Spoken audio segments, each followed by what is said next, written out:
Hello, friends. This is your host, Prashanth Daniel, and welcome to the Reasonable Truth Podcast, a program dedicated to helping Christians to understand, articulate, and defend their faith as winsome ambassadors of Christ. Well, it's good to be back here again behind the microphone. I know it's been a while. We took a little break for the holidays and, put on a little weight during Christmas and things like that. But it's good to be back again, and I'm looking forward to having a whole host of conversations with lots of interesting people this year. And so that's why it gives me great pleasure, speaking of interesting people, to introduce our guest here for today. We have on our show today Dr. Richard Shumack, and he's the director for the Arthur Jeffrey Center for the Study of Islam at the Melbourne School of Theology. And his research specialty is philosophy of religion. Richard, welcome to the show. Thank you very much for having me. Good to be here. Good, wonderful. I was thinking about, before I got you on the show here, I was thinking about when we first met, and that was at the Emerging Apologist program at RZIM. This was way back in like 2018. I say way back. I mean, it's like 4 years ago. But that's when we first met. And then I ran into you again a few months ago at ETS Denver. So that was a pleasure. It was so good to see you. It was providential. I love the Emerging Apologists program. It was one of my favorite things, and really cool seeing a whole range of different of the delegates sort of fanning out all around the world. Actually, it's really cool. Right. Yeah, no, it was really good. They did a lot of interesting things, and in any case, it was so good to see you, and thank you for being on the show. It's wonderful. I'm really looking forward to getting into a lot of your areas of interest and specialty today. But really quick, I wanted to talk about something. I noticed something that I hadn't seen before in your intro. In your biography when I was looking you up, and it mentioned that you have a side interest in the ethics of sports. I know that has nothing to do with what we're going to talk about today, but unpack that for us a little bit. What do you mean? Right. So, for those of your listeners or watchers, I believe it's a video as well, who've studied much philosophy, ethics is one of the sort of key areas in philosophy. And I enjoyed playing and watching sports for a long time, but in Australia, we have an indigenous sport. It's called Australian football. It's quite hard to describe to, I think a few people in America and other parts of the world understand it, but it's a fast-moving tackle football game. It's a bit like ice hockey, actually, in the way that it moves and the speed. And anyway, my family played it. I grew up playing it. My sons played it at quite elite level, and we were involved in club football. And anyway, I just got the local professional club that my sons were connected with. They have a youth academy, and they just got me to write a paper at one point about the ethics of competition, and particularly what I'm interested in is, should Christians play sport where you can hurt people?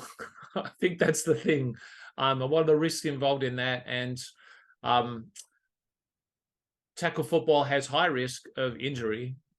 And American football is wrestling with this at the moment too, the ethics of, should I let my kids play a sport where concussion is high risk? And that just, as a father of kids playing a violent sport, I just thought, I need to think hard about this and work out whether, am I happy with this? And that turned into an academic paper over time. So that's the thing that fascinates me, competition, but also violence in sport. By the way, I can give you in a nutshell where I sort of came down. It just as a general principle. Yeah, please go for it. I'm also a brother of brothers, and my general principle is if I'd be happy to play that sport with my brother, then I'll play it. There might be accidental injury even playing with my brother, but I'm not trying to hurt him. It's competitive. We're going hard, but I'm not trying to injure him. But if I can play it and love him at the same time, then we'll accept certain risks. So I wouldn't do boxing with my brother, but I would play football. Yeah, that's very interesting. I actually can't think of anyone else who's doing any sort of research in that area. That's not to say it's not happening. Maybe somebody out there is doing it, but There is it a is a bit. very interesting intersection between entertainment and suffering, if you will, or pain in some sorts, right? And so I'd Yeah, be curious to read more into that. But anyways, yeah.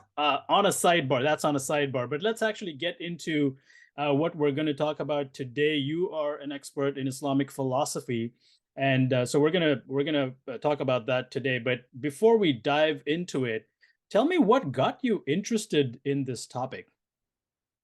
Oh, it was entirely by accident. So I was working in an inner city church, and I was there as a church planter. That's sort of my background, was missions, and it just happened that the community that we were working with, and it was a very unreached part of the city, and a gospel poor is a way people put it now, area. Just so happened that the people who were there were mainly from the Horn of Africa. So they were mainly Somalis, Eritreans, Ethiopians, and they were nearly all Muslim. And so I just started engaging with my neighbors, and started talking with them, for a start, just doing life with them, but also trying to have discussions about God and Jesus and the scriptures. And over time, I sort of realized that the conversations we were missing each other. I was asking questions they couldn't answer. I was giving them answers that they didn't understand or weren't interested in. And I started reading books. And most of the books back then, this is a long time ago now, 20, 25 years ago, most of the sort of resources out there on helping Christians and Muslims talk were written by missionaries who were in Muslim countries. And I realized then that those books weren't much use to me, because the conversations there were very different. The Muslims, a Muslim in rural Yemen is a totally different person from a Muslim who living in the West, who have been apologetically trained. And so I just ended up thinking, you know what, I'm going to have to sort of do this from scratch. So I went to uni and studied Islamic philosophy, mainly just to get a sense of the Islamic worldview. So I'm not an expert on Islamic theology particularly, or even the Quran. What I am really interested in is Muslim belief, how Muslims come to believe what they believe, how Muslims change their mind, what are the religious authorities in Islam. They're the questions I was really interested in, and that led into eventually a PhD. That's the short version. But I just wanted to talk to people, and I wanted to get to know them deeply enough to be able to share faith in a way that landed at people's hearts and didn't just butt against a head discussions that weren't working. Right, right. No, that's very interesting. And just to briefly tell you about my background, I don't know if you and I Yeah, have actually talked about this or not, but I was born in Bahrain, right next to Saudi Arabia, yeah, and a lot of my listeners are probably aware of that. But I am of Indian origin, but my dad yeah. used to work for the American Mission Hospital there in Bahrain, and he worked there for almost 32, 33 years, and all three of us kids were born there in the Middle East. So very, very familiar with Arab culture, Middle Eastern culture, lot of Muslim friends. And then even after, when I think I was about 15 or so when I moved to India to continue my education there. And even there, I had lots of Hindu and Muslim friends. In fact, I had more non-believer friends, and 95% of my friends were non-believers. I had very few Christian friends, which was actually wonderful. It got me to really think. And in fact, I would say that's actually the reason why I am doing what I'm doing today, is because I remember having lots of interesting, deep conversations with my Hindu friends, with my Muslim friends. And these guys were asking me some amazing questions, really, really challenging questions. And I was giving them all these hyper spiritual Christianese responses. And deep down inside, even I wasn't very convinced about my own responses. And I remember this one time, this one Hindu friend of mine, he asked me this question, and I just felt like I hit a brick wall. I didn't know how to answer that question. And I remember kind of going home that night and just, crying, put my face down on my pillow. And just that was kind of the moment for me where I was like, God, what am I doing? really believe what I believe, I should be able to answer these questions. And that's, anyways, long story short, that's kind of what Well, got me on yeah. that path. Well, I enjoyed Bahrain. I've only been there once, but I had one of the best curries ever in an Indian restaurant in Bahrain. So there you go. There you go. There you go. Yes, sir. Um, um, you know, let's talk about Islam. Yeah. Um, I've I've taught a little bit on Islam at our local church and a few other areas, and I think here in the West, for the most part, and again, there might be different opinions on this, but what I've noticed in my observation, at least, is Islam and Muslims were not really front and center in the minds of most Americans until 9/11. And I think 9/11 kind of brought that to the forefront of their imagination, and understandably, I would say. And but then out of that immediately also came out this whole mix of misunderstandings, misconceptions. In fact, I heard from a few of my friends that many Punjabis, like Sikhs, were getting attacked in random incidents of hate crime and things like that. And they're not even Arab, but just because they had the, they're not Muslim, and because they had the head garb, they were mistaken to be. And so there's that kind of got me thinking, man, we do not, here in the West, do not understand the entire ideology and the presence of a whole nother worldview on the other side of the world, and which can happen when you tend to be a culture that kind of thinks that everything revolves around you, right? Which happens a lot here in the U.S. And we kind of feel like we exist in a bubble, but that's a problem. That's a problem because then we misunderstand entire people groups. And so I think growing up, for me, especially as someone growing up in the Middle East, it was important that people understood Muslims. And I think one of the things that I realized, even the more I studied Islam, but also the more I continued to teach about it, was that it might be helpful to make a distinction between what Muslims believe and practice as opposed to what Islam teaches. Would you generally say that's kind of a helpful launch pad? Yeah, absolutely.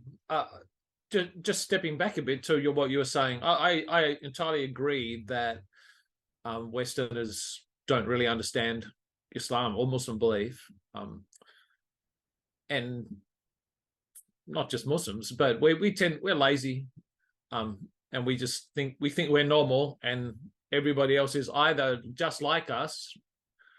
So we all believe basically the same things, Muslims, Christians, whatever. It's all just God and scriptures and keeping the rules. So we either get lazy that way because we couldn't be bothered getting to know people, or we get lazy another way and just say, well, they're aliens and so they're a threat. So yeah, I entirely agree with that. But yes, even saying, well, there's Islam and there's Muslim belief. Let me say something that it might be a bit controversial, but certainly I think as a Christian you need to say it. If I don't believe that Islam is true, so what that means is there's no true Islam. There's no, and even within Islam, it's not like Christianity where you have orthodoxy. You don't have a creed that you buy into.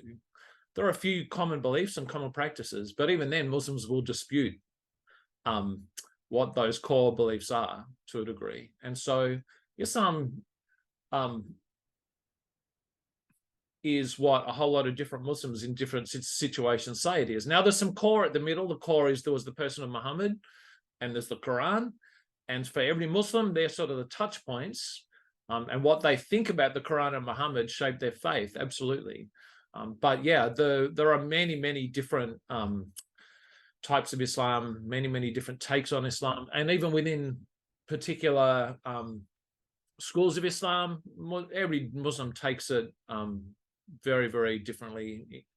Another observation: Islam compared to Christianity, Islam is very much about practice, not about doctrine. So Muslims are not sitting around generally having Quran studies every Wednesday night. Most Muslims don't really understand the Quran very well, don't understand much theology. It's very much what's permitted, what's not permitted. I'll live my life. Here are some rules. Just tell me what I should be doing. Tell me what's halal, what's haram, what's clean, unclean, or permitted and not permitted. And it's very, very practical religion. So Right. what that means is it ends up looking very, very different in different places, because they're not so, at least theologically, because they're not really concerned about theological differences. They just want to know, well, how should I live my life here? It's very practical. Right. No, There's I a few thoughts. completely agree. I think this is one of the primary misunderstandings that a lot of Christians have, is because of our Christian tradition and, kind of our hermeneutics and things like that, we assume wrongly that Muslims also have those kinds of practices and things like that. But again, when I thought about this, a lot of Christians were very surprised to hear that many Muslims actually they learn to memorize the Quran very well from a very young age, but most of the time they actually don't know what they're really reading and No, what they're studying. And yes, because the Quran is to be experienced more than it is to be, or received might be a better word. It's like a song. When you memorize, that's right. Not literally like a song, but the dynamics that go on, where here's a beautiful song I want to memorize and I'll sing the words, and I'm singing along with the song, but in a sense the words themselves are a bit beside the point. I'm getting into it. And for a lot of Muslims, this is the word of God and I want to get into it, and it's a devotional experience more than it's an academic experience.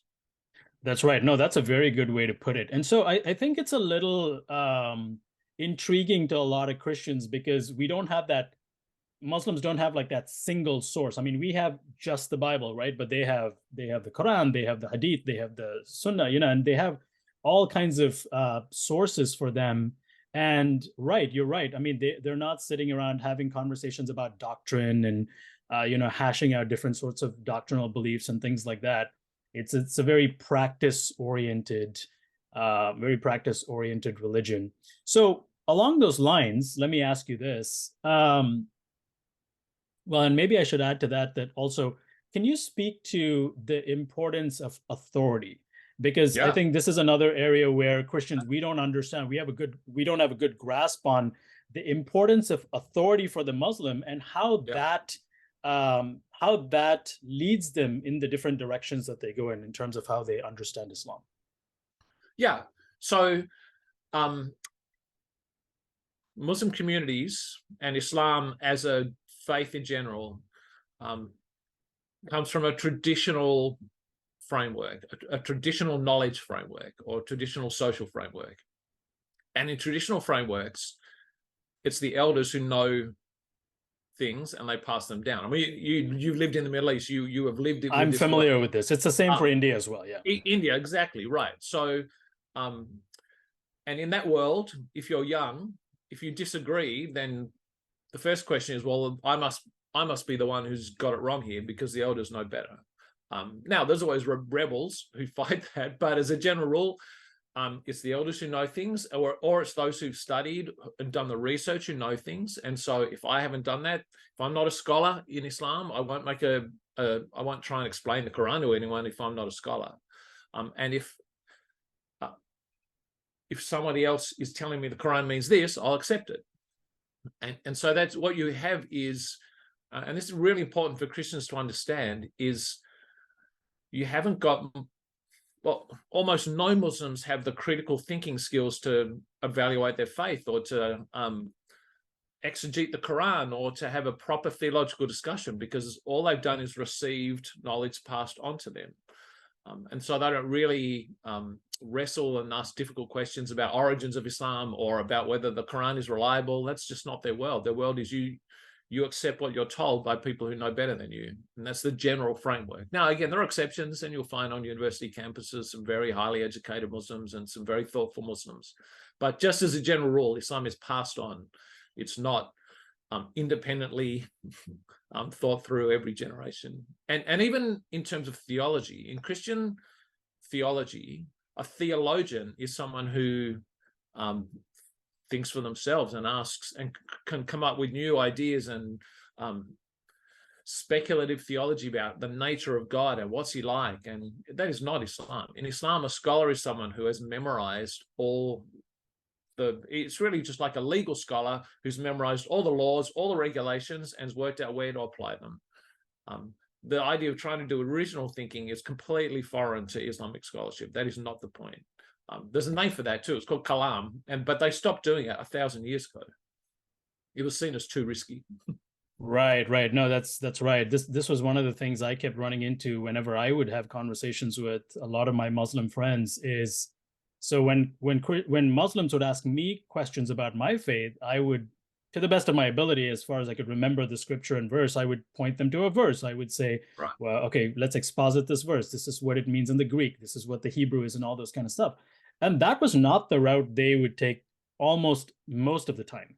Anytime I asked them to explain something on their end, they always pointed me to their imam, or pointed me to, well, this is what Sayyid al-Bukhari says, or this is what this person says.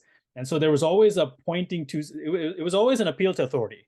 And so, and I think there's room for that, but I also think that, would you say that the Muslim feels that that's a solid enough ground for them to stand on? Because the Christian would say, oh, you can't just take, you can't just appeal to authority. You got to study it for yourself. You have to be like the Berean Jew or something. But for the Muslim, no, that's enough. If a certified authority or a scholar or my imam or Bukhari says so, that's good enough for me, right? Yeah, right. And well, just a general comment on appeals to authority. Appeals to authority are fine if the authority has it right, and also it has to be a legitimate authority. Yeah. Well, sure, but also they have to pass it on well, and they have to have received it. So Christianity, even evangelical Christians who pride themselves on sort of sola scriptura, are heavily dependent on appeals to authority. So the Gospels, we're relying on the reliable eyewitness passing on of knowledge by the apostles. In fact, the whole New Testament, we're saying we trust the apostles to be authoritative. Apostolic authority, that's right, yeah. Yeah, right. So we heavily grounded in an appeal to authority. And so there's nothing wrong with appeals to authority per se. So yeah, that's the first thing. Another thing about appeals to authority in a Muslim context is it's very socially grounded. So it's very loaded, because their authorities are their parents, or particularly their mother. In a Muslim context, ironically, it's the mum who does a lot of the sort of training when they're young. But they're tight-knit communities. And so when you're challenging Islam, you need to remember you're not just challenging the truth of a doctrine or a claim. You're saying, well, yeah, actually your mum's got it wrong, and your whole family's got it wrong, and your village has got it wrong, and your imam's got it wrong. So that appeals to authority can be very loaded when you know the authority personally. So yeah, it's a tricky thing. It is. And you absolutely have to negotiate that all the time. No, you're exactly right, and we'll touch on that later. That's one of the things that falls under the challenges of evangelizing to a Muslim is we bring our kind of very Western, individualistic, rationalistic kind of view to evangelizing, and we wrongly assume that, hey, if I present the data to you, if I give you all the evidence and I connect the dots, then the most logical conclusion is you should change your mind. Well, not quite. That betrays a misunderstanding. That betrays a huge misunderstanding. Right, and here's another wrinkle to it, or another layer to it, is that in effect what's happening is for a Muslim to change their minds about who Jesus was, for example. What's going on there is they need to say, or make the leap in their head that you are more of an authority on God than their imam is, or than their family is, or than their 1,000 years of being Islam in our village is. And that's the sort of dynamic that's going on. What makes you think you know more about God than all this history and all this culture and all this family? That's what you're really asking them to do, because that's the framework they're operating in, that you have to be an authority on God. And by the way, you can do it. That's not a a super high bar that you can't get over. Right, right. You have the presence of the Holy Spirit as a Christian. So Muslims can see the Lord at work in your life, but that's what's going on. You just need to understand that's the dynamic. They Right. need to No, work out why should I trust you to be an authority on God is a really key question. trust. Yes, that's a huge one. And we'll get to that. I don't want to get ahead of myself because that's Yeah, really interesting stuff I sure, want to save for the end. But sure. let's go back into the philosophy aspect of this. So I was reading your book, the Wisdom of Islam and the Foolishness of Christianity. And now remind me again, did you write that before seeing Jesus through Muslim eyes, or was that Yeah. after? Okay, it was No, right. before. That's before.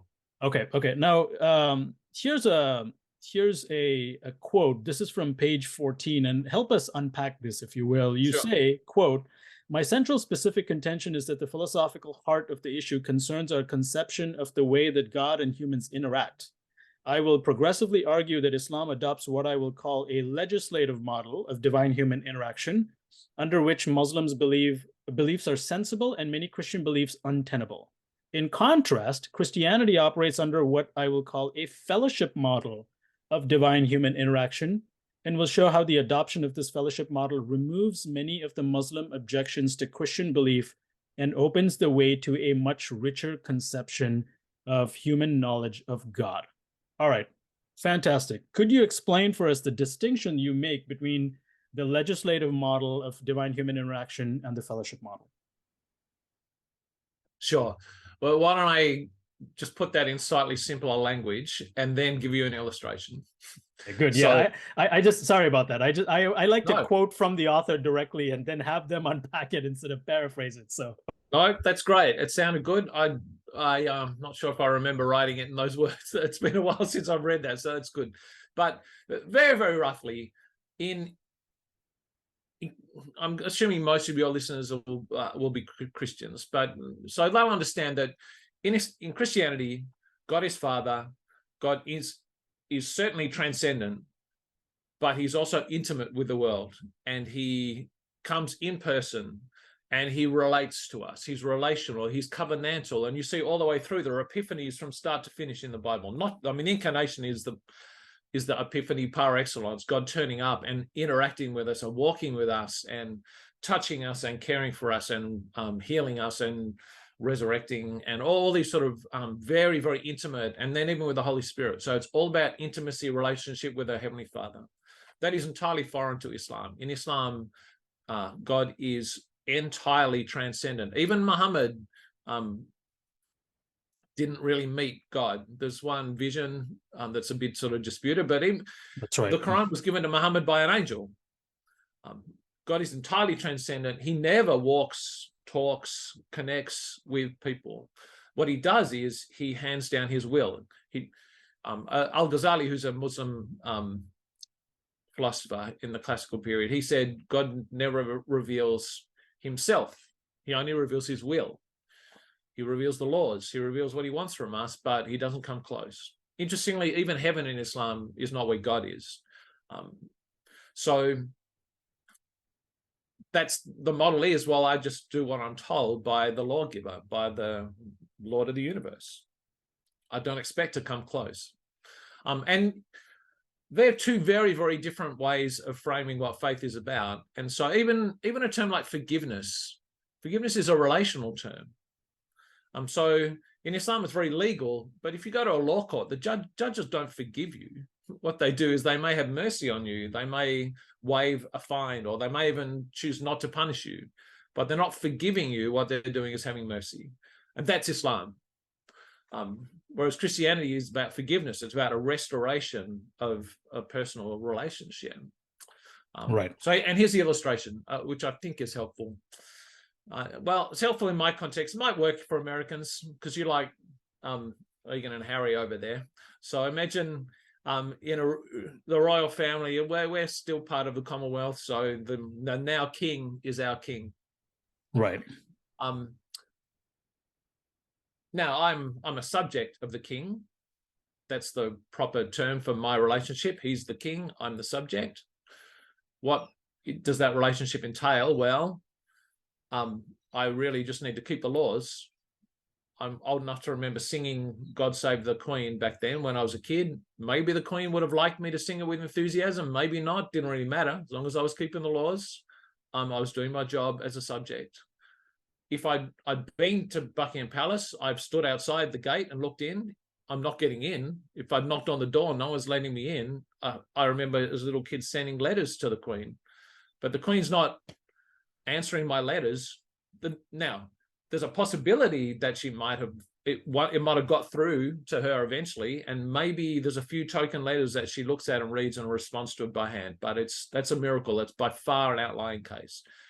The ordinary case is I don't interact personally with the Queen under any circumstances, and except maybe a few little curated ones where a few people get access. And that's Islam. God might answer your prayers and you can say your prayers and God's there, but the expectation is not that I'll have any interaction with him. A few special people may be able to come close, but that's it. But in Christianity, we are princes and princesses who can walk into the throne room and sit on the knee of the king. Now, he's still king.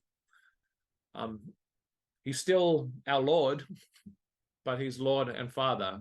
And that's the model that we have. And it's a radically different model in terms of what we're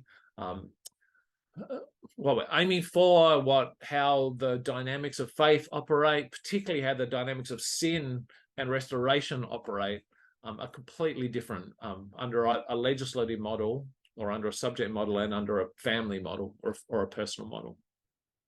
Yeah, this is why I think it's really interesting to look at this through a philosophical lens, because I think this tells you two things. Number one, it points to such a difference in worldview, but it also points to the doctrine of God between the way Muslims and Christians see it. So would you say then that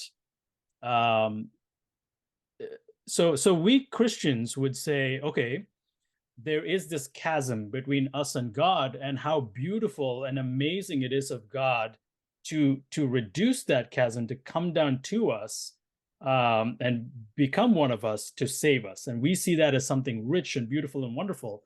And yet, it seems to me, at least from a philosophical perspective, that for the Muslim, they actually think that this epistemic distance is appropriate, that God should not reduce that epistemic distance. Would you say that's a fair way to put it? Yeah, absolutely. It is both morally and philosophically impossible that God would become incarnate. He couldn't do it just because of the way they sort of understand the nature of things. They sort of will make a case for I'll point to a range of philosophical problems that you have with God becoming man. And there are real philosophical issues there that I've talked about by Christian philosophers. So yeah, it's a real challenge.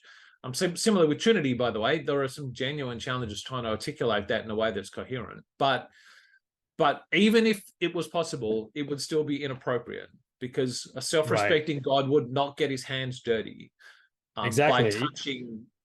And here's another sort of wrinkle to it as well, is that Western Christians don't tend to have clean and unclean as a very strong category in their faith, certainly not at a visceral level.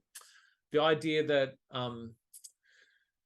someone's ritual uncleanness makes them disgusting is it's just pretty much foreign to us as Western Christians. We can say, oh yeah, I understand clean and unclean in the Old Testament theologically, but the idea that it would just be absolutely vomitously disgusting for God to taint himself, we just don't feel that in the way that Muslims will feel it. So yeah, it's immoral and impossible.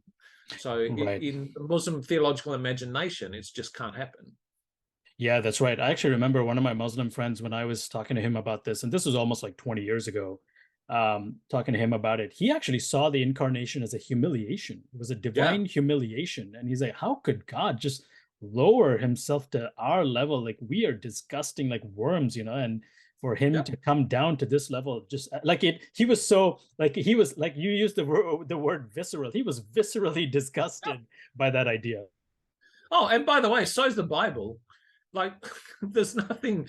It That's was a right. humiliation, That's right. and that's the cross, absolutely. And it was deliberate. Like, he chose. That's Philippians 2. It was a deliberate choice to humble himself and humiliate himself for our sake. Absolutely. I think it says what made himself into nothing, right? Essentially, Yeah. that's Philippians 2. Yeah, that's right. Yeah. So it's interesting because in we as Christians, we hold that.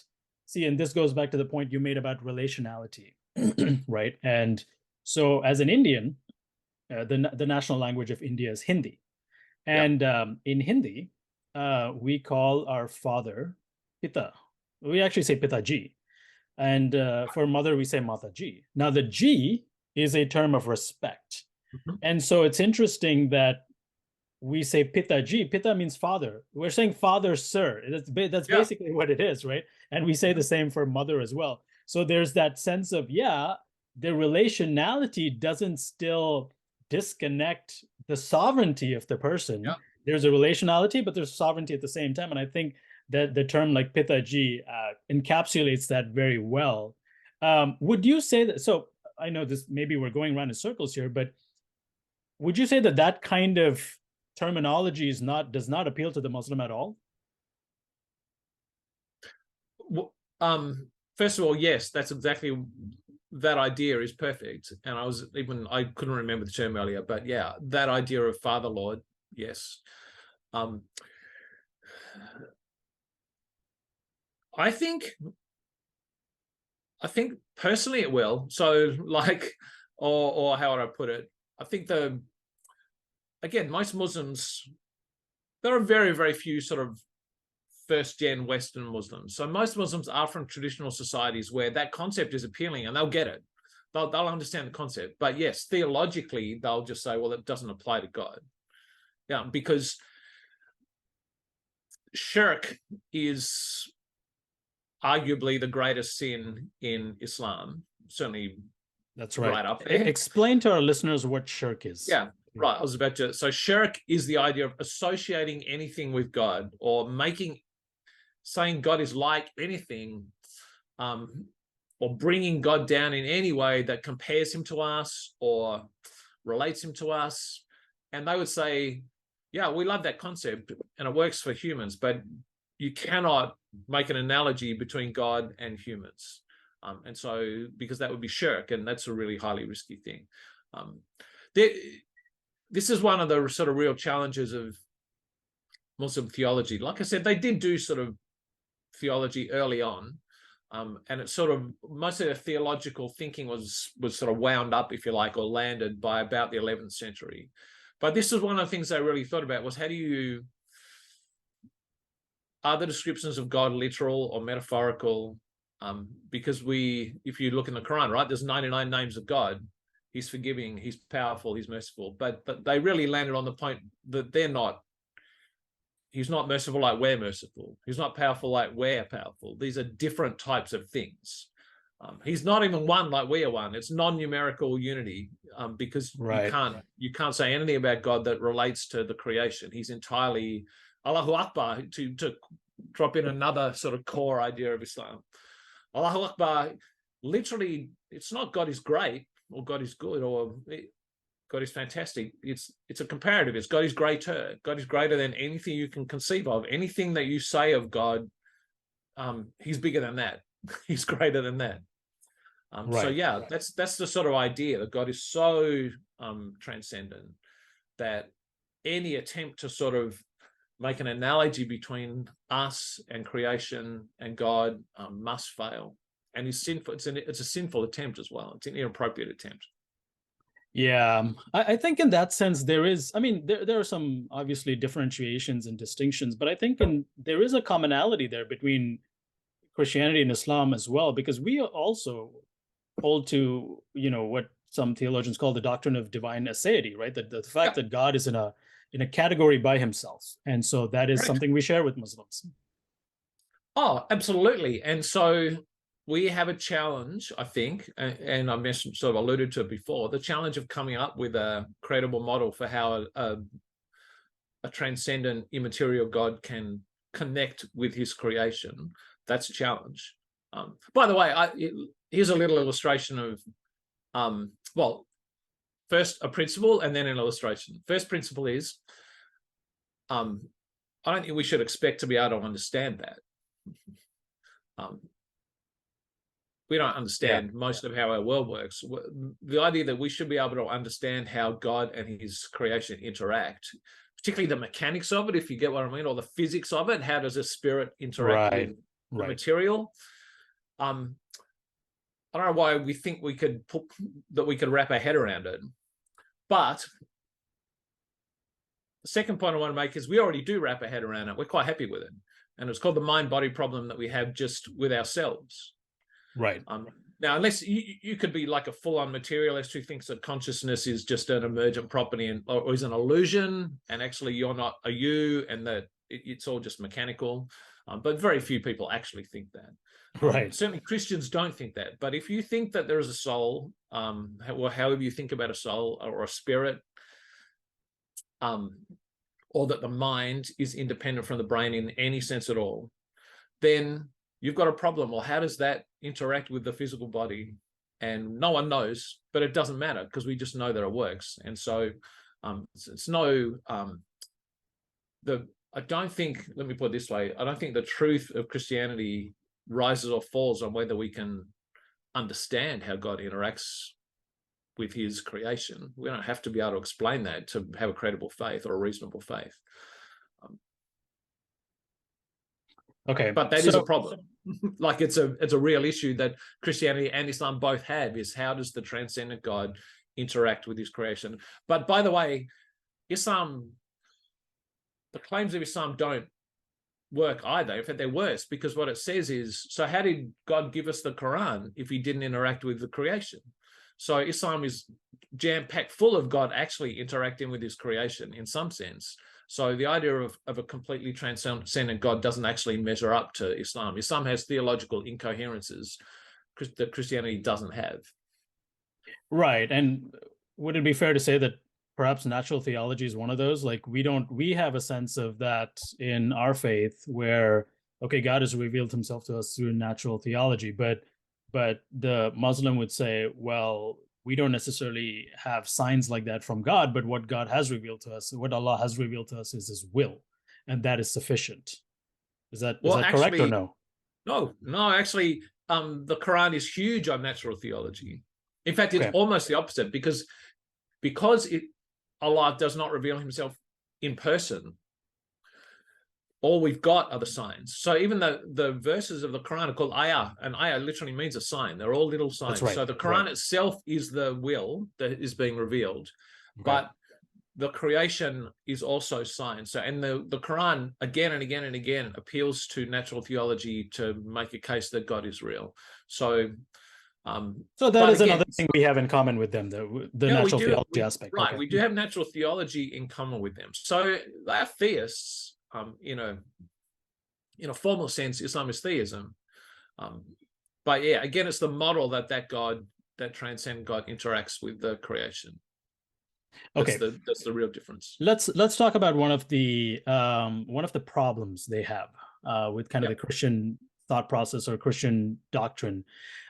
This is one thing that I used to hear all the time talking to Muslims, is they would say, Christian beliefs and Christian doctrines are needlessly sophisticated. They're unnecessarily sophisticated. They're too complex. They're too convoluted.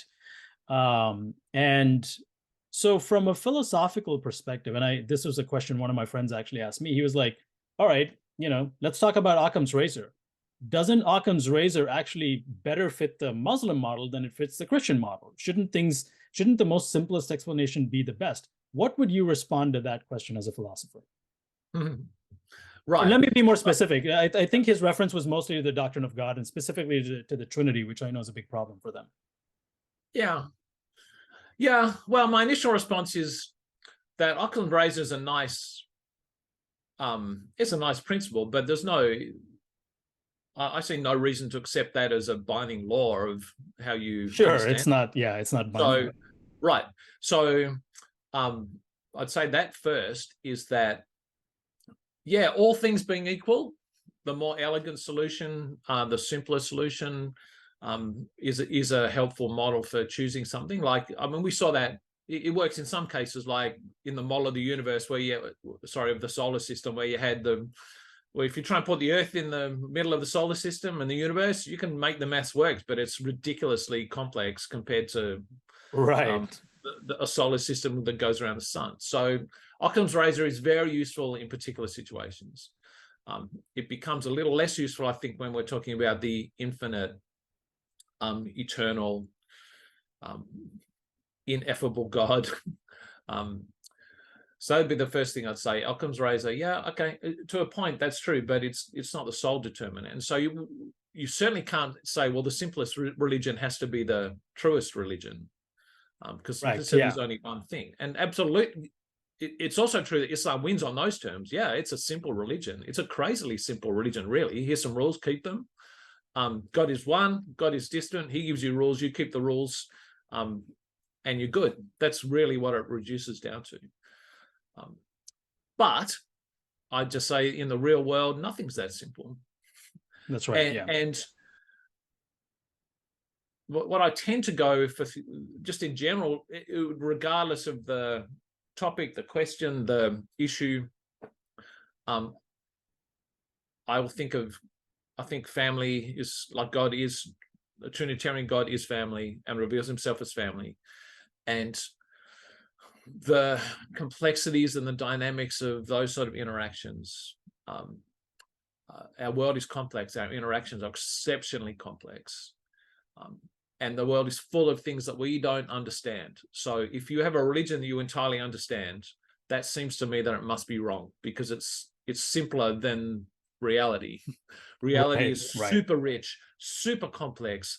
Personal interactions are super rich, super complex. Humans as beings, we've already talked about, we don't even understand soul, body, incarnation. By the way, you can add in another level, like the divine presence as well, the Holy Spirit in us.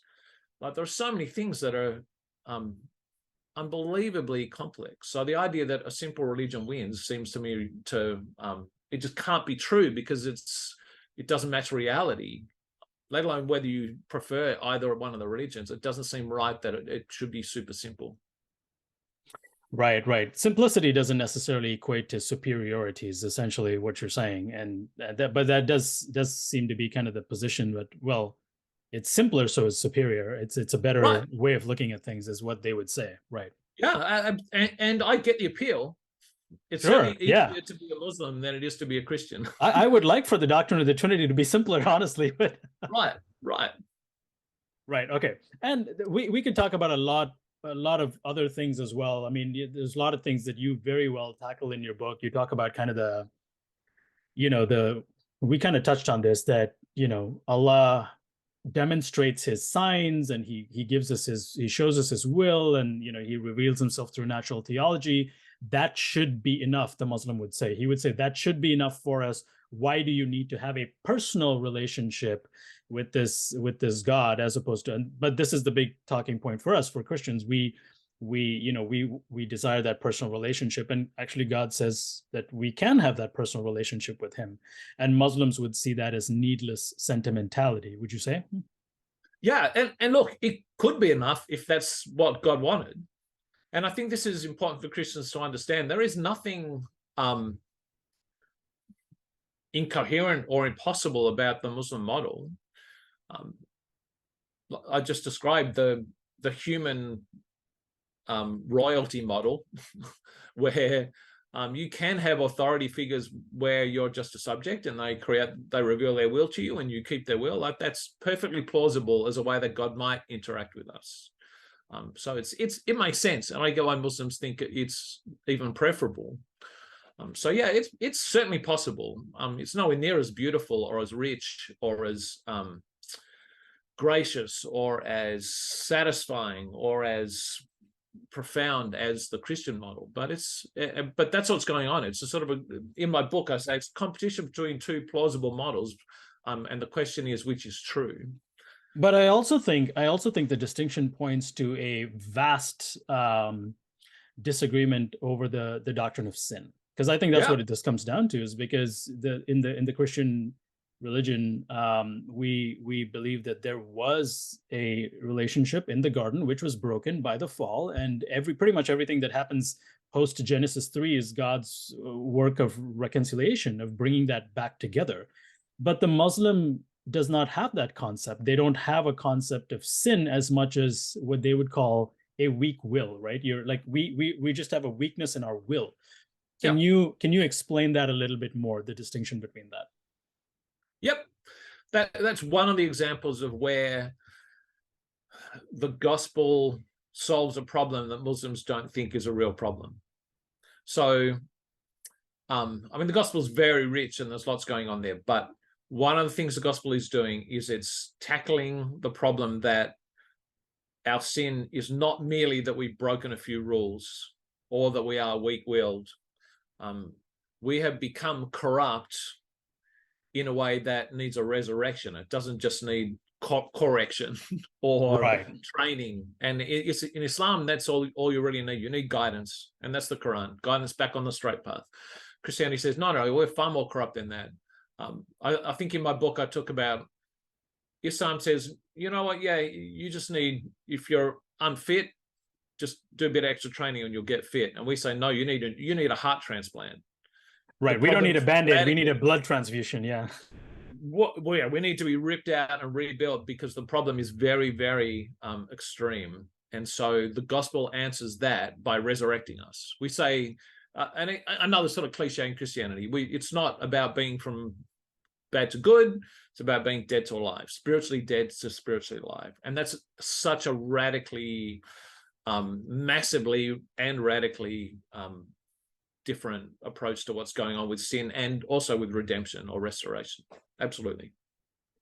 Islam is such a practice, works-oriented model that I remember a long time ago when I was studying it, it kind of reminded me of Pelagianism a little bit, because there's kind of this idea that, yeah, you can, by your own will, by your own effort, reach a certain degree of holiness, reach a certain degree of, closeness to God, if you will, or at least something that's pleasing to God.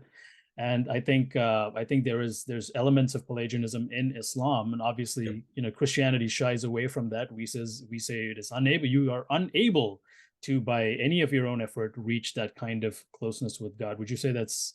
I want to make sure I represent that correctly. Yeah, and the way you put it's a nice way of putting it. About our works being at the very least pleasing to God, because Islam, it's not crude, not a crude model where, but certainly in Islam there's this idea of angels on your shoulders that are tallying up your good and that's right, yeah, good acts and your sins. But it's not like if you're ahead of the ledger you go straight to heaven. That's not all. Muslims will still say, all I'm doing, inshallah, all I'm doing is doing this in a sense to please my Lord, and still I'll throw myself on his mercy because that's the only way I get in. And so, yeah, that idea that I'm hoping that my life is pleasing to him. I have the best I've ever heard a Muslim say is that I'm pretty confident that I've pleased my Lord, but no Muslim would ever say for sure. But yeah, it's a Pelagianism, it's a Catholic-y sort of model where it's works and grace, sort of, or mercy again, rather than grace. Yeah, that's how it operates for Muslims. Okay, good. I want to touch on something really quick before we go into our break here in a few minutes. Sure. I think 9/11 also not only brought Islam and Muslims front and center, but I also think 9/11 exposed a huge degree of Western misunderstanding with the ideologies of Islam. And we seem to think that, and this gets into the weeds of the politics and all that. It's not necessarily the direction I want to go in, but it does come out in foreign policy. And when you see a lot of administrations do things like, well, look at the problems that are happening in the Middle East. We need to introduce them to capitalism. We need to introduce democracy. We need to introduce, we need to give them education. These ideas seem to be Western solutions or Western band-aids to general problems that we perceive as the problem of the human condition. And I think I fundamentally have a problem with these kinds of band-aid solutions because they forget that the Islamic faith has a 1200, 1400-year head start ahead of Western ideology. And you're not going to, the very fact that we're offering these kind of band-aid solutions shows a great misunderstanding, because I think fundamentally Western ideology seems to think, well, why wouldn't they want what we want? Why wouldn't they want to be just like us? So if we can recreate all of that, if we can give them all of those models, then they will be happier. What are we as Western individuals missing ideologically when we come up with those kind of solutions? Yeah, wow. Well, you're right. That's a huge question. So many moving parts. But I think your fundamental observation is right, that the idea that the Middle East is sort of looking to the West with, again, you see errors in both directions, either with extreme hatred because they're really jealous of us, right, or with huge aspiration, thinking that we just want what you've got. Like, that is not correct. That's right. Particularly when it comes to democracy. Democracy is most of the Middle East operates in far more tribal ways than that. And I don't mean that in a negative sense, but just it's very family, very relationship, very tribal, very more sort of the royal model. And that seems to be, every time democracy is attempted, it doesn't tend to go very well. A lot of that's, and people say, oh, well, it's because it took a long time in the West to implement as well. And that may be true, but what you're running up against is a shame honor culture where there are a lot more things at stake than just, no one's aiming for egalitarianism. That's not the aspiration in that world. Right. So you can't have some sort of naive sense that they want what we want. Certainly not in terms of a robust Western libertarianism, for lack of a better word. Like, that's right. The sort of founding principles of America, they're not interested in that. No, not at all. Yeah. Right. But they're certainly interested in a lot of the benefits of the West. And ironically, what you're seeing at the moment is, and it is very ironic, I think, Saudi Arabia is in the middle of massive, massive social change. That's right. But it's not driven by a buy-in to a robust, thought-out philosophical libertarianism. That's not what's going on. That's right. It's driven by the same headlong rush into a facile, superficial hedonism that's driving the West as well. The world, and that's the youth of Saudi Arabia driving that. That's right. So yeah, we're after pleasure, and everyone's abandoning, whether it's a guilt and righteousness model in the West or a shame honor model in the East. We're all rushing to a pleasure and pain model whenever we get wealthy enough. So yeah, that's just a beginning of an answer to the dynamics are not at all what we think.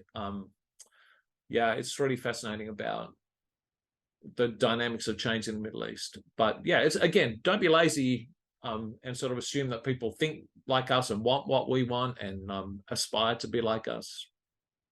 Yeah, I think that is that does screw things up for us in terms of how we approach the Muslims, because we, at least here in the US, we have the Declaration of Independence, you have life, liberty, pursuit of happiness, and we almost treat it with a sort of like idolatrous kind of like canonical, like creed, and we think that's the highest, that's a summum bonum of what human flourishing should be, and why wouldn't the other side of the world want something like that? And I think that's fundamentally mistaken. Anyways, Richard, I have a lot more I want to discuss with you, and thus far we've been talking about philosophy and Islamic worldview and a lot of abstract things. We're going to go into our break now, but as soon as we get back from our break, I want to bring things down a little bit and kind of start looking at things through a Christian lens, through a Christian worldview, and how we can start engaging with our Muslim brothers and sisters out there. So yeah, a lot more to talk about there. Let's go into our break. Stay tuned. We'll be right back.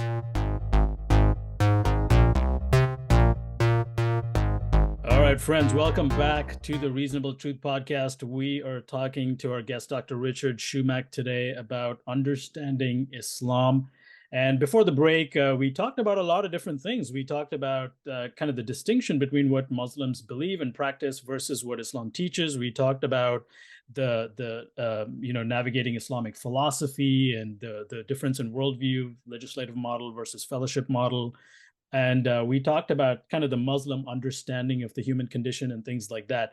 Now, in this segment, I want to talk about the actual issues that come up when we engage directly with Muslims. And so, why is this important? I think we have a lot of Muslims in the world, for one. I mean, I don't have the demographics right here, the statistics right in front of me, but they're a large people group. They're growing, and some Christians, I've actually heard a few people say, well, I live in a part of the world where I actually don't rub shoulders with any Muslims at all. Why is this important? Why should I care?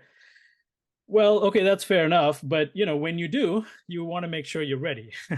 And I think that as Christians, we also believe that Muslims are also made in the image of God, and they need Christ, they need the Gospels. And so I think it is important that Christians care about how we engage with Muslims. So, Richard, I've obviously, as a philosopher and as someone who has rubbed shoulders with Muslims around the world in different contexts, I'm sure you've come up with objections that a lot of Muslims have with Christianity. We kind of touched on some of this philosophically before the break. Let's bring this down. I know you kind of made a little caveat there before. You said you don't really get into Islamic theology and doctrine. You deal more with philosophy. But right. Let's at least kind of skim the surface here a little bit, because I'm sure you can't deal with objections without dealing with the theology of the stuff, some of these things involved. So some of the areas of criticism, or some of the areas where Muslims have objections with Christians, is, for example, the unreliability of the New Testament, right? Like, that's a huge one. A lot of guys I speak to will say that the scriptures are corrupted. The Christian scriptures are corrupted. One of the big ones for them is the doctrine of the Trinity. That doesn't make sense. It's needlessly complicated. It's not mathematical. It's whatever. Another one, deity of Christ. Another one, the death and resurrection of Christ. As a philosopher, what in your experience, what has been a feasible approach to dealing with these kind of questions without getting into the weeds of doctrine, or is that even possible? What do you think?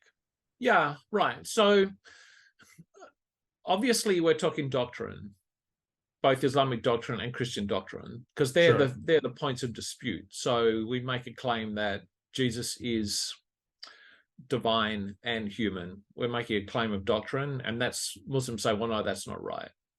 So it's doctrinal, but I would want to make a distinction between making religious truth claims, doctrinal truth claims, and the types of ways that we evaluate that claim. So, sure.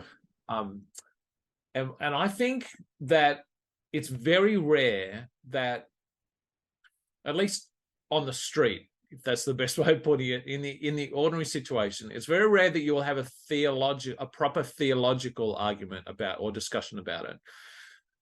Most Muslims won't know their Quran or their Muslim theology, let alone having read the Bible. They won't be challenging you and saying, well, that's not that what Jesus says here doesn't cohere with what Isaiah said here, or like it's not properly theological in that sense. Correct. The objections tend to be either philosophical, that's impossible, or ethical, that's bad, that's wrong, or historical. No, that's not how it happens. And so in that sense, I think it is important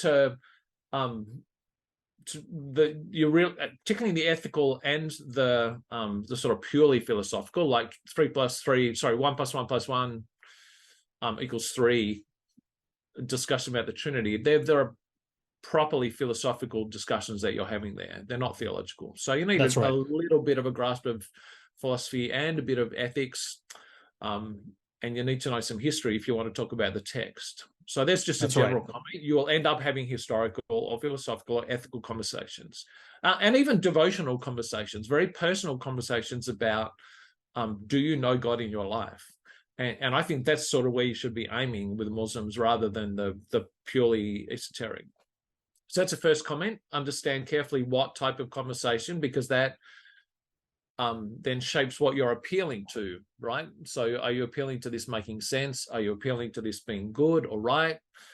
And so you need to, in an ethical conversation, for example, you need to be able to make a case for why, not just why the incarnation is possible, but why is it good? Why is it beautiful? Why does that not compromise God's glory? Why does it enhance God's glory? Why is that satisfying and brilliant? So that's the sort of appeal you're needing to make in an ethical situation. So there are a few just theoretical, but you're right. The main objections you'll run into all the time, the big three, is Trinity makes no sense. The incarnation also makes no sense in a variety of ways. I mentioned before, philosophically and ethically, it's wrong, it's inappropriate, it's impossible for someone to be God and human.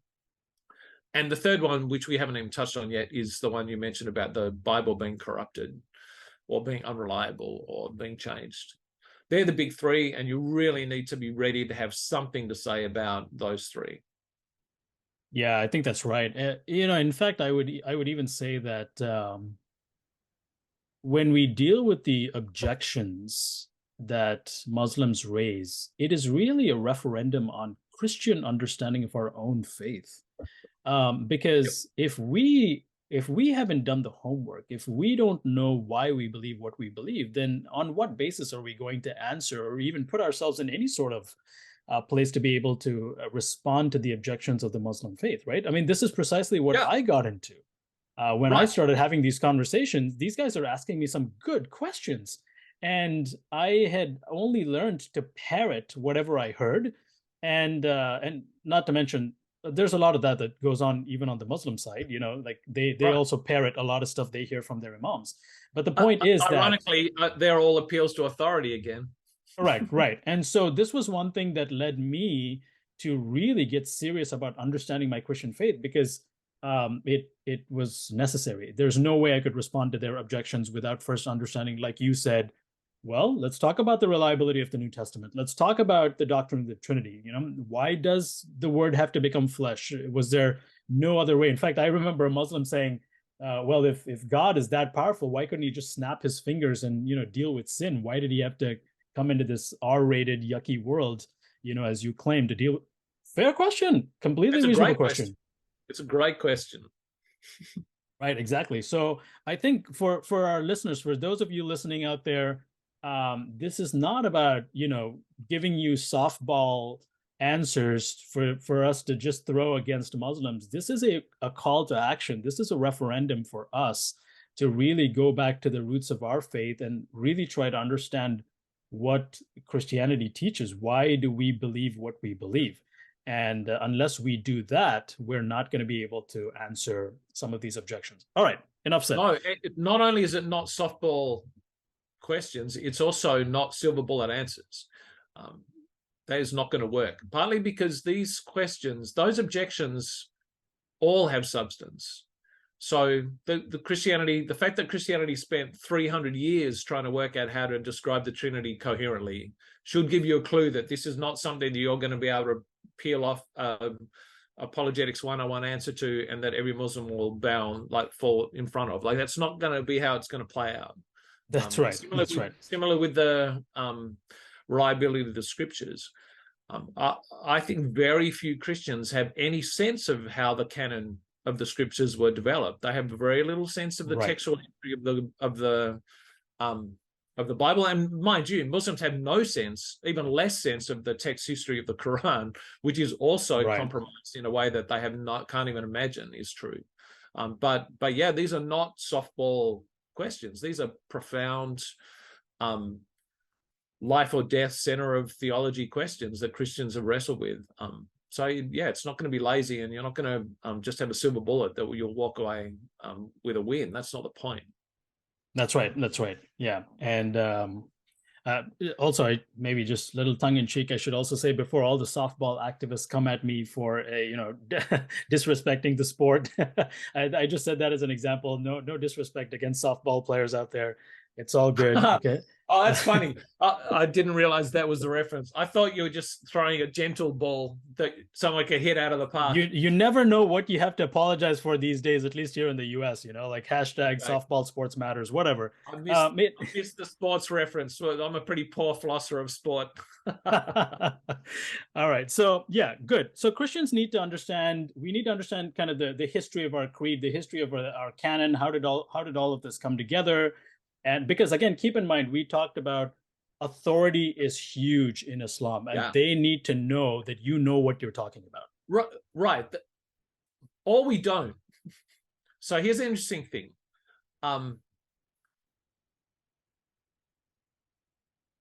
Most Muslims do come from a authority framework. That's their knowledge framework.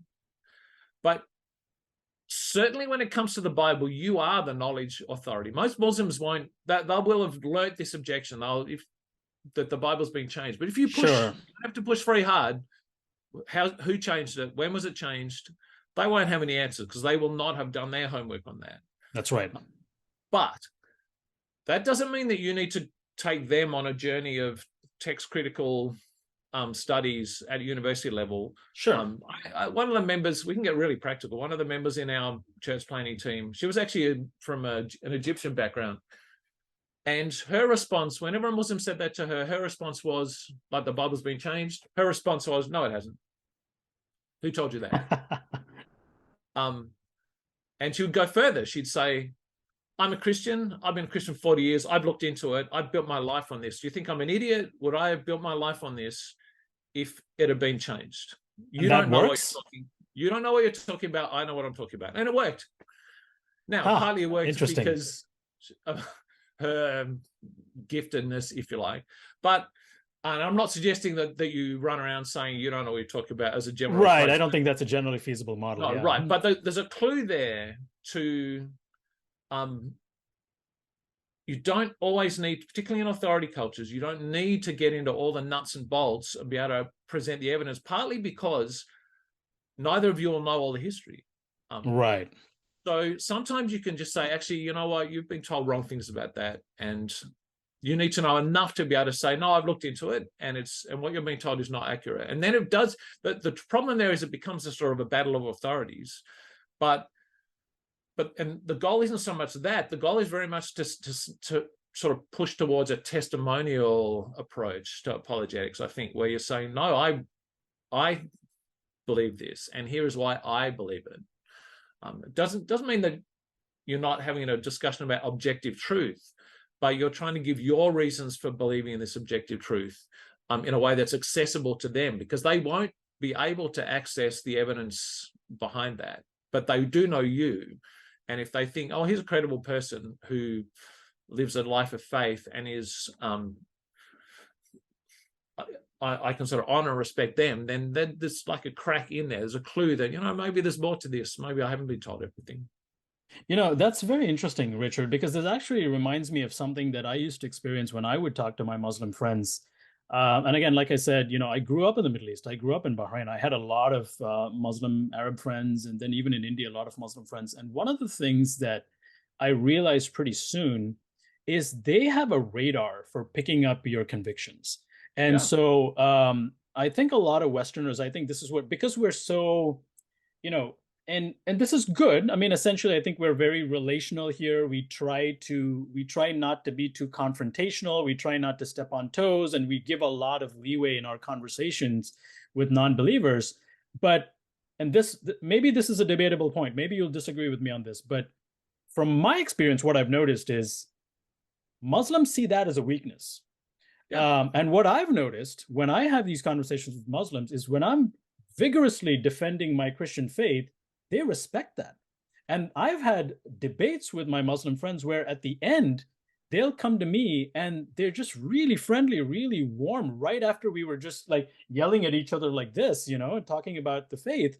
And I found out later that they respected that sort of, not you don't have to be rude, you don't have to be hostile, but you be strong in what you believe and you stand your ground, and they respect that. Has that been your experience? Absolutely.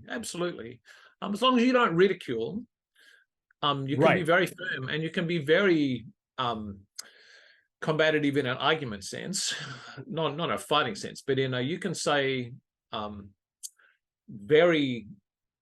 you can disagree very robustly with Islam. That's and right. Muslims are not touchy and fragile. As another sort of presentation that's false in the media. The problem with things like cartoons is the ridicule. It's not the challenging of truth of Islam. So That's yeah, right. but and again, there's cultural things about that. But yeah, I totally agree with you that being firm is really helpful. And when you sort of, again, marry that with the appeal to authority, then it does mean, now you need to be saying something, right? You need to be able to Right. give You reasons. need to have some sort of substantive thing to say. Yeah. You've got to have reasons. But if you just really firmly say, for example, sometimes they'll say one of the sort of the classic response, it's out of date, people don't use that anymore, was that the Council of Nicaea was where they worked out bits of the Bible and they changed it and threw bits out. And you can just say, no, that's not didn't happen. Half the church weren't even at the Council of Nicaea. The Bible that went into the council is the same Bible that came out. Nothing changed. Muslims won't know that, but you can just say that with firm and conviction. No, that's not right. That didn't happen. So you need to know at least a few things, I think, to navigate these conversations, but not as much as you might think, because Muslims know very little. And you can just say, no, firmly, actually, that's not how it played out. And actually, no, it's not just Paul's letters that talk about Jesus as divine. Peter talks about Jesus as divine. James talks about Jesus as divine, and so on and so on. Right. Again, this is too huge, and we simply don't have the time to get into all, defending every single doctrinal aspect of the Christian faith and providing a response to the Muslim. We just don't have the time for that right now. But let's talk about approaches, methodologies to dealing with objections. So the actual content of the objections is one discussion, but methodology is a whole nother discussion.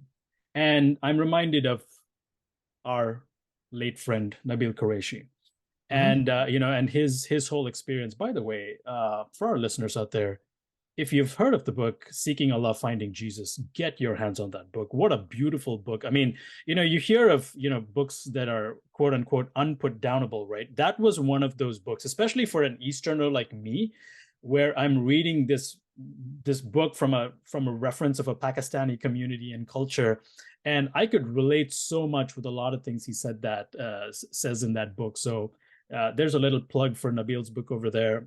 Get your hands on that book, Seeking Allah, Finding Jesus. Anyways, one of the things he says in the book is he talks about his friend David Wood, and he talks about the kinds of conversations they were having. And why am I bringing this up? I'm talking about a difference in approach. When Christians deal with objections to Muslims, should we take a primarily defensive approach in terms of defending the Christian faith and its doctrines and all that? Or is there room for what we would call polemics, for a little bit more of an offensive? When I say offensive, let me clarify for our listeners, not ridiculing or humiliating like Richard said, but rather a more proactive, confrontational approach. Or does it have to be a combination of both? What's the most effective way to deal with Muslim objections? Yep. Well, I mean, a real general principle is horses for courses. I'm not familiar with that euphemism. Please explain that to me. Horses? Okay, so some in equestrian events, some races are sprints, some are long distance, some are jumps. You need a horse that can jump for jumps. You can need a sprinter for sprints. The idea being you need to, in terms of your choice of approach, allowing for who you are and what you know and what your gifting is and what your personality is too. You need to work with who you are. But I'm very much, you need to listen. Apologetics is an exercise in loving and caring for the person you're talking to, and you need to develop responses that will speak to their heart. Now, that'll be a lot of that will be shaped by the type of question they're asking and the response that it requires. A lot of it will be shaped by their personality, their knowledge, their even the style they're bringing to the conversation. So if they're coming in trying to intimidate, then you, as you said before, you might come back hard. Just to say, well, actually, you're not going to win by just yelling louder. That's not going to be how this will play out. Sure. So there's a range of tactical questions that you'll or decisions you'll need to make about how you the shape of that conversation. And you're right too that I've got a little, if you can imagine 4 squares, you've got offensive and defensive, offensive, defensive, but then you've got Islam, Christianity. And so you can make, as a Christian, you can attack a doctrine of Islam and say that's incoherent. Or you can defend the doctrine of Christianity. And the Muslim will do the same. So this sort of mix of choosing whether it's a doctrine, a Christian doctrine or a Muslim doctrine, am I making a positive case or a negative case for either one? And again, you'll be really selective. Do I really, I think it's many times it's really suitable to challenge Islam and say, well, was Muhammad a moral man? Was he a moral example that we want to follow? And you can push hard on that. But you need to choose when and where you'd want to do that. So yeah, you need to make choices around that. But stepping back to what I think is the most important principle is I teach my classes only use apologetics as a last resort, because what we're doing is we're introducing people to Jesus. That's the point. Right. I'd happily never talk about Islam. My job as a Christian is to introduce people to my Lord and Savior. And now they may have reasons why they're not interested in that or why they're scared of that. And so, again, just to use an illustration, I think it's like matchmaking, right? Imagine you have a friend who is single and you also know this other person, you think, you know what, they'd be great together. But your friend is skeptical. Right. What sort of arguments will you use to convince that person that they should come over here and meet this person? Now, it depends a bit what they're skeptical of, right? Maybe they're skeptical that love's real. Maybe they've had such a bad experience of marriage or of family that they just think, no, it's all a lie. Love's a lie. Then you might have to come up with approach it from a different angle. Yeah. Well, you have a philosophical argument. You might need to say, no, love's real. Here's some examples of why love's real. Or maybe the objections will be, well, actually, that person, I've heard some things about that person. And you can say, well, no, that's not true. What you've heard about that person isn't true. They're not like that. And they're not this, and they're not this. And they are this, and they are this, and they are this. Right. And I think that you're doing apologetics at that point. But you should never get caught up in the arguments, because really, what's the goal? The goal is, I want you to meet this person. And at some point you say, yeah, don't worry about that. Don't worry about that. If you come and meet them, then some of that will just work itself out. And so I think the goal in Christianity, the goal in evangelism is not defending the truth of Christianity objectively, but it's introducing people to Jesus. And you do apologetics as much or as little as needed to get that. So that's the goal. So polemics is a sort of a tool in your toolbox, but I would use it as a last resort. The first resort is always, hey, here's a story of Jesus. What do you think about that? Because Jesus can defend himself and speak for himself. Right. No, I agree. And we'll get to that. We'll get to Jesus, because Jesus is a huge part of this. And even for Muslims, Jesus is a huge part of this, a very important part. I know a lot of Muslims who love talking about Jesus for that matter.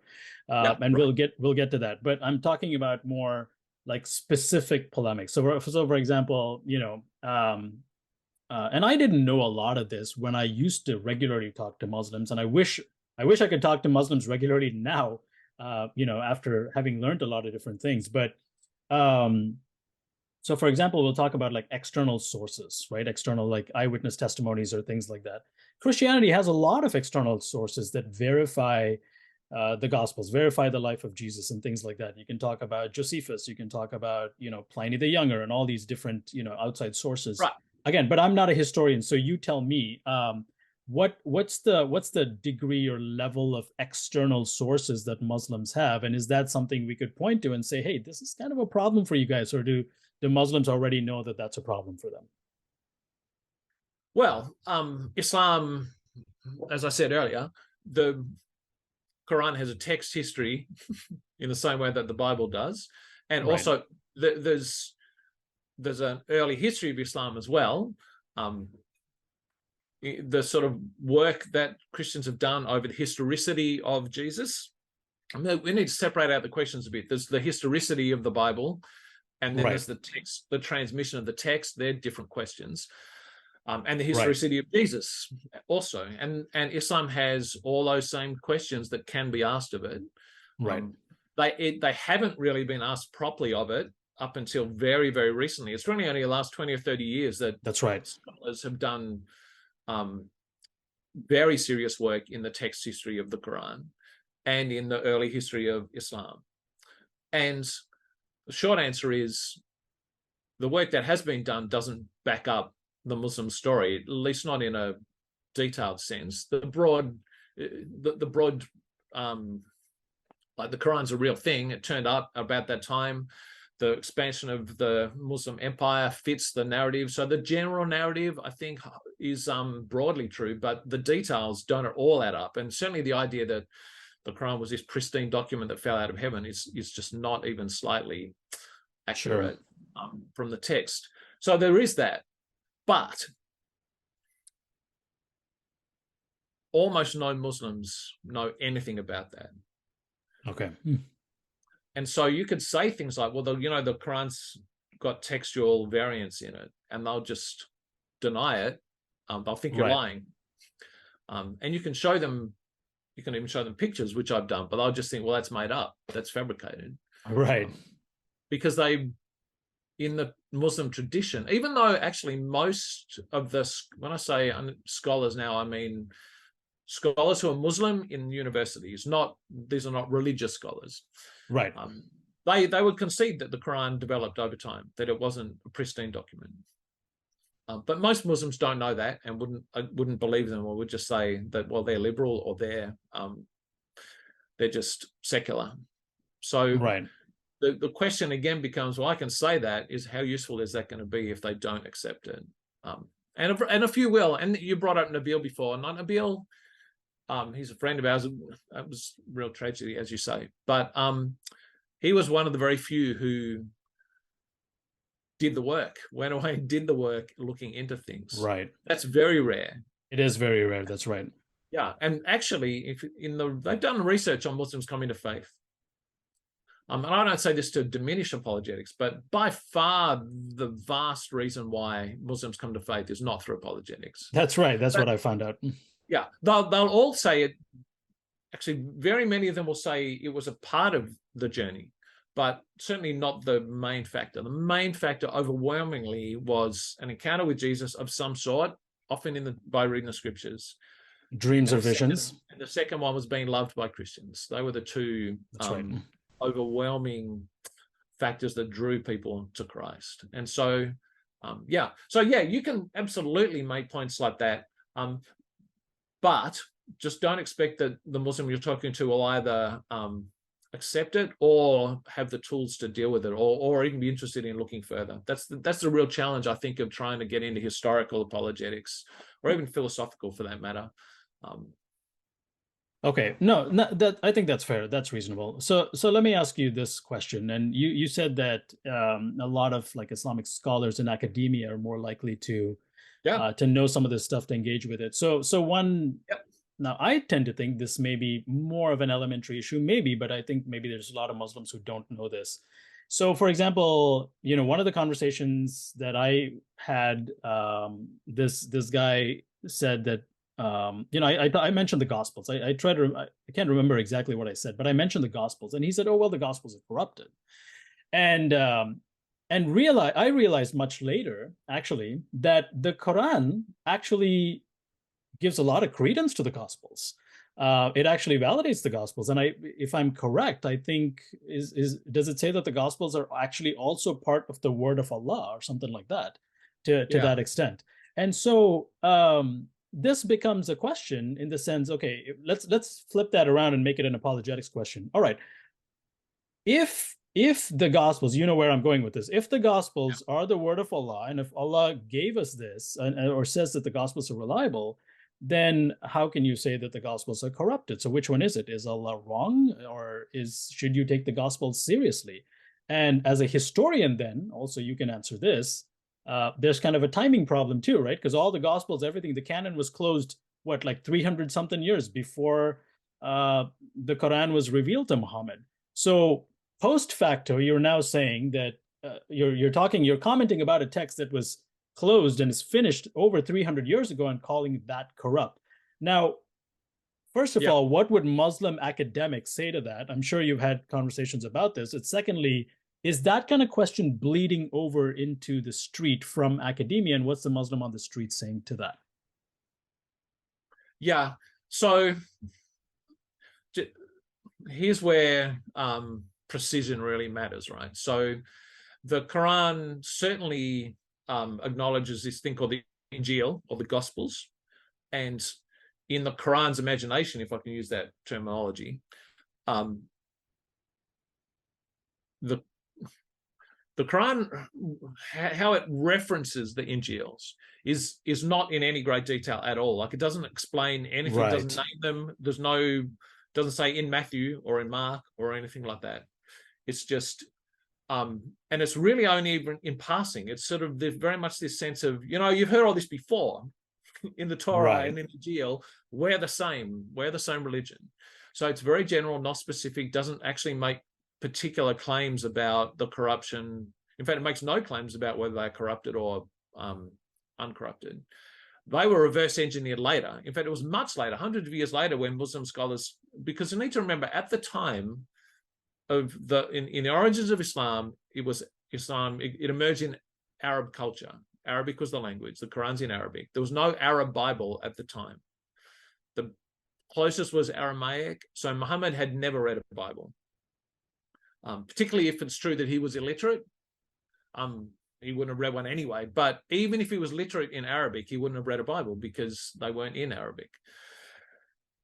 It was much later, when the empire was set up, that Muslim scholars, a couple of hundred years later, started encountering the Bible, and they realized, oh, hang on, this is nothing like the Quran.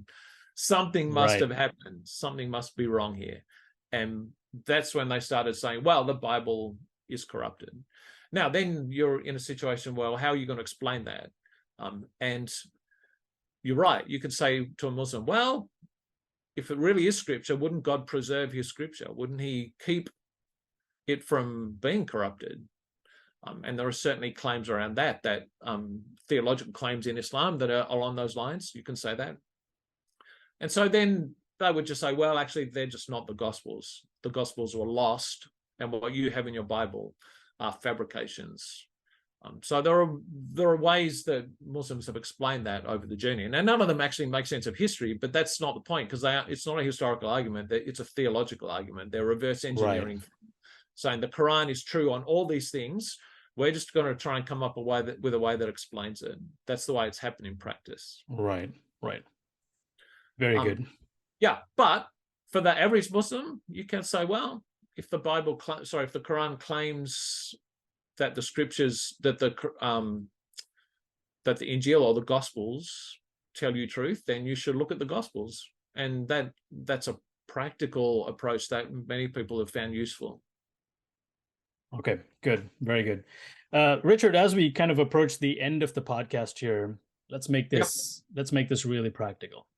Yep. What are some good ways, some practical, effective ways that Christians can engage, find common ground with the Muslims, and how can we use that common ground to evangelize to them? Obviously, I mentioned earlier, Muslims love to talk about Jesus. Is that a good launch pad to talk to them?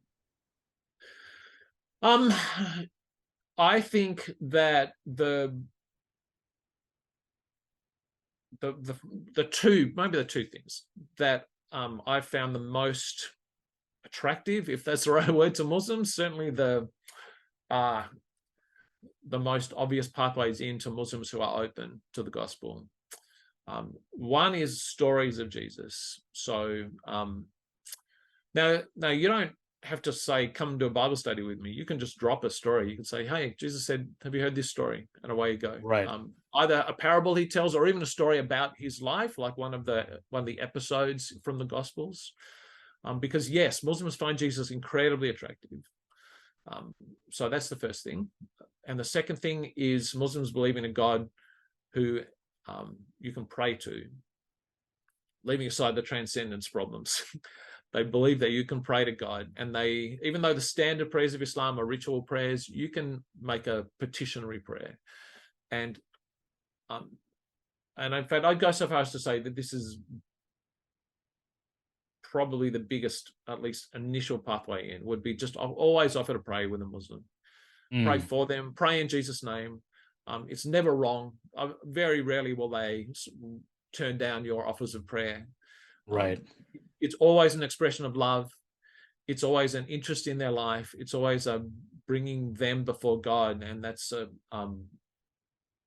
it's something that resonates with them theologically, but also personally. Can I speak to that really quickly? I think Yeah, I really want my listeners to understand the magnitude of what you are saying, especially Western Christians, because we're so, we're so careful about, oh man, we got to walk on eggshells. We want to make sure we don't, offend them and don't make them feel awkward and uncomfortable.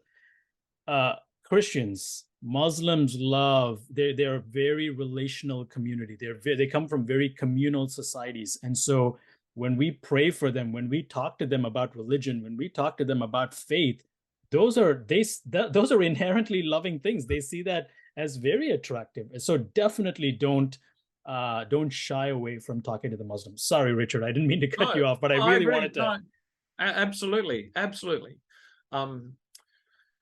So yeah, prayer, offer to pray with them. I don't know how good the theology of what I'm about to say is, but if you're praying with a Muslim, then I wouldn't say you're necessarily bringing them into the presence of the Holy Spirit, but certainly they're witnessing the sort of intimate relationship that Christians have with the Spirit, and just how different. We're sort of circling back to the beginning. They're watching a relational dynamic, not a legal.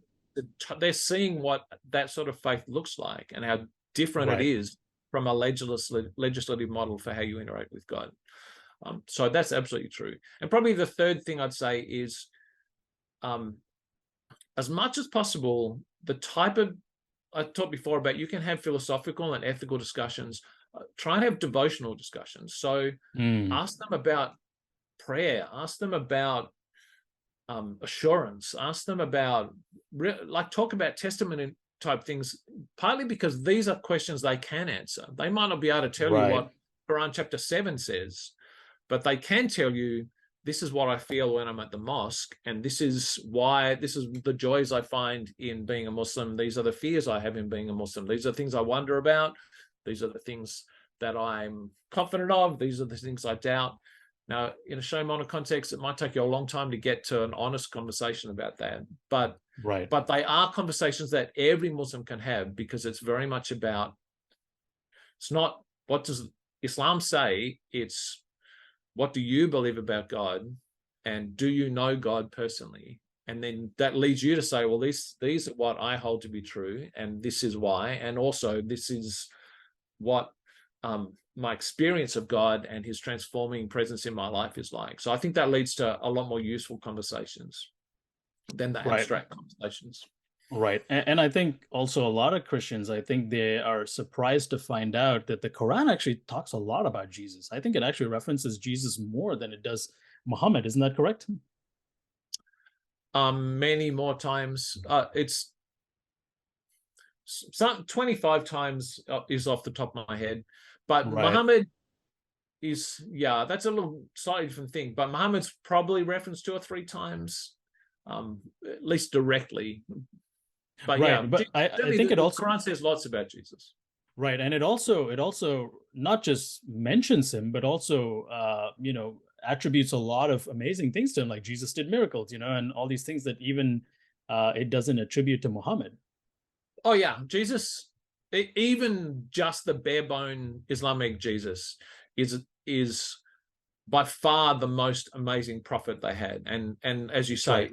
the attributions given to him, both in terms of actions like miracles, but also just the character of the sort of nature of his life and the model that he was of being a believer, is greater arguably than any of the prophets of Islam. Right. Very good. So these are obviously some do's of the evangelism. There are also some don'ts, and I think it's important to mention that. I remember a few years ago having a conversation with an elder from a church, and we were talking about Islam, and I just casually asked him, okay, I know we're like 100 miles from the closest Muslim over here, probably, but if you were to sit down with a Muslim, what's one of the first things you're going to talk to him about? And Richard, to my shock, he actually said, well, I would ask him how he could even consider marrying a 6-year-old. And when he said that, I remember thinking in my head, yeah, that's not going to go well. If we start like that, it's not going to go well. And speak to that a little bit, please, about what are some controversial issues. I know these are the things, and unfortunately, the media has been kind of complicit in this as well, as painting with such a broad brush. And I'm of the opinion that I think even a lot of Muslims out there, they are certainly aware that the rest of the world look down on certain aspects of Islam, like jihad and like Aisha and all these kind of things. What are some don'ts that we should keep in mind when we evangelize to Muslims?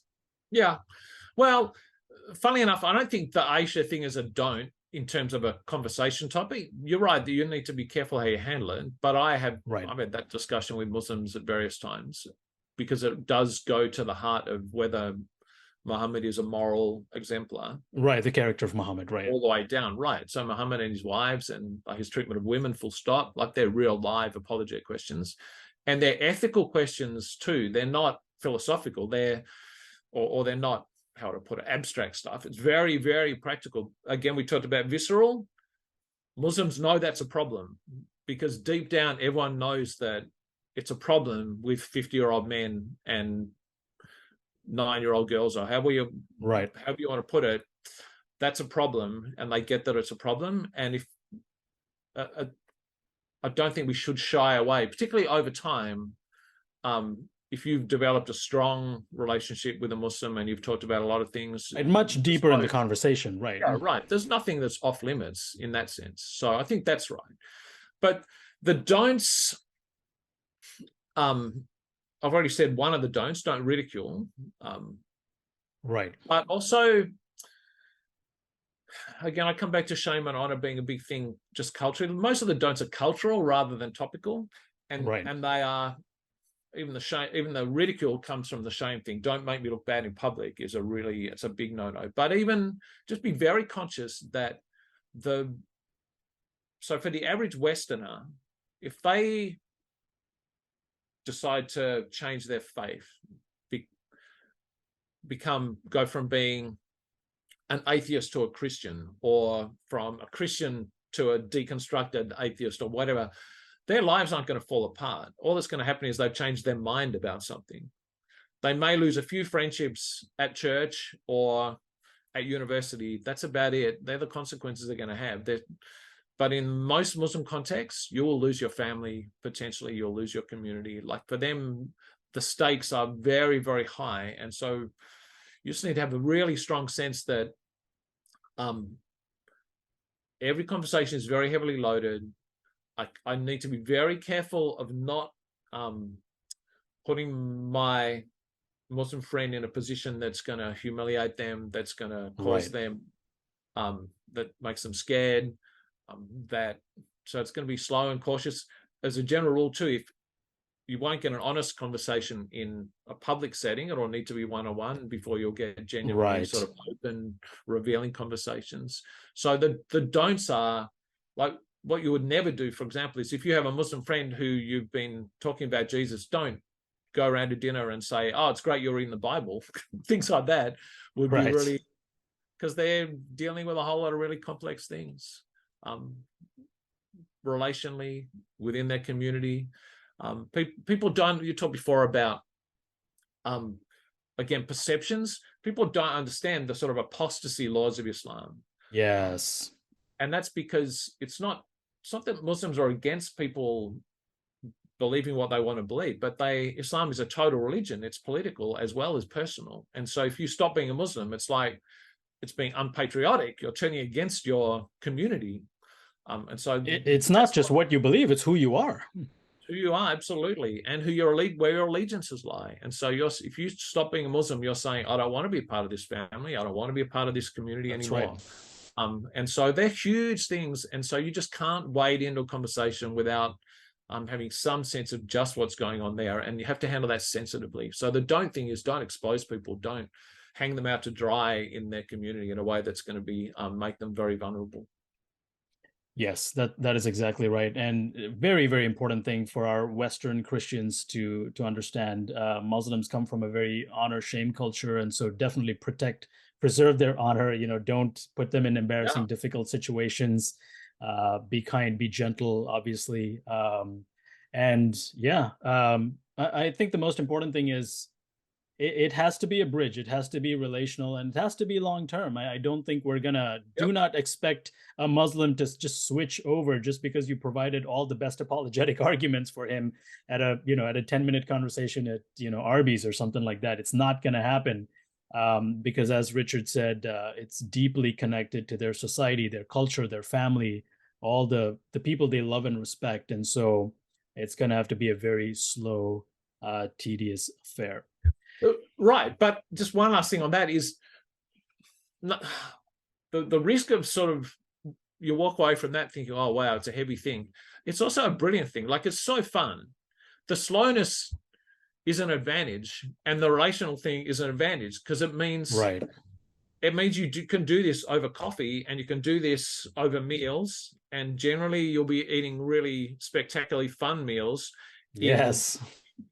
Decent in fun restaurants. You'll have cuisines you've never had before. Iftar meals are some of the best meals I've ever had. I love iftar meals. Right. Yeah. And so there's a joy to all this and a richness to it. But yeah, it's an investment, and you can't take it lightly, and you certainly can't take it on, well, just here to win the argument. You really have to invest in people, and you'll get deep friendships, and there'll be pains as some of those friendships will get rejected over time, and people will it's like Jesus experienced people walking closely and then walking away. You'll have that, but it's very rich, and it'll be very old school, very New Testament, lots of meals, lots of tears and joys, but yeah, it's not a heaviness to this. In the Middle East, people love arguments. I think that's you mentioned that before. They don't love fights, they don't love conflict, but they love robust conversations about what really matters. That's how they do life. That's what coffee shops are for. They're not for. That's right. We're talking about football. That's right. That's right. Yeah, it may be heated, but the heat will also produce a lot of light, so that's a good thing. Yeah. Well, thank you so much, Richard. Again, to our listeners out there, when you have conversations with your Muslim friends, as Richard said, the two most common ways that Muslims have changed or come to the faith is through the love and the graciousness and the affections of a Christian family, but B, also through God revealing himself through dreams and visions. And this is something I learned a long time ago. You're not going to change them through arguments. And so don't go in, with a full arsenal of arguments. I mean, keep them in your backpack, but, be kind, be loving to them, and pray for them. Let God do the rest. Richard, thank you so much for joining us today. I'll let you have the last word. Any words of advice you have? I know you've already given us lots of advice, but any parting words for Christians before we're done here? Oh, well, I know you mentioned the visions thing. It's very common with my philosopher of religion hat on. The cool thing about a vision is that it sort of cracks open it cracks open possibilities of reality.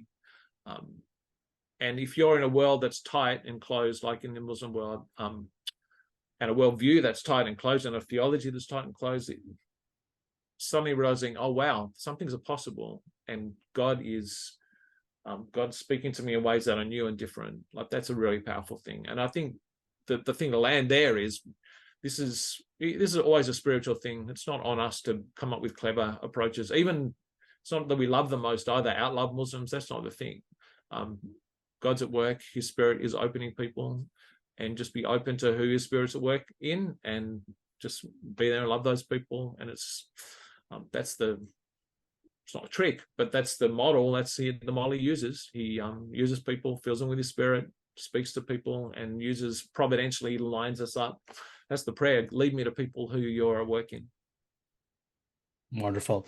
Well, Richard, thank you so much again for all your wisdom, all your counsel, all your experience. It's been great. Well, that's it for today, folks. We hope you enjoyed that episode of the Reasonable Truth podcast. If you did, make sure to follow us on Apple iTunes, Google Podcasts, or wherever you listen to podcasts, and share it with your friends and family. For more information on the ministry, visit reasonabletruth.org. That's reasonabletruth.org. And until next time, keep the faith, and we'll see you on our next episode. Bye-bye.